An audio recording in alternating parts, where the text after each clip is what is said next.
कुंभ शहर में तमरानी बिरादरी पारां सकाफ़ती ॾियाड़ जे हवाले सां कोडी कोडी जा मुक़ाबला कराया विया। अमीर अली तमरानी जे यादि में थियल कोडी कोडी जे मुक़ाबलनि में सिंध ऐं पंजाब जे पहलवाननि हिसो वरितो।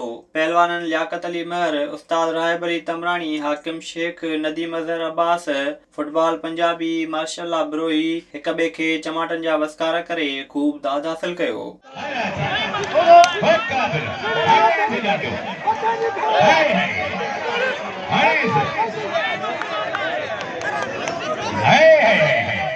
कोडी कोडी जो मुक़ाबलो पंजाब जी टीम खटी वरितो, जंहिंखे रोक रक़म ऐं ट्रॉफी पिणु ॾिनी वई।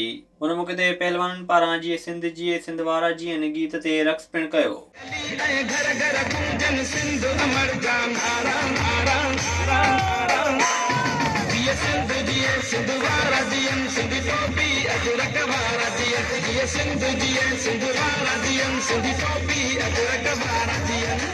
विज़िट कयो अवामी आवाज़ मीडिया ग्रुप जी वेबसाइट awamiawaz.pk।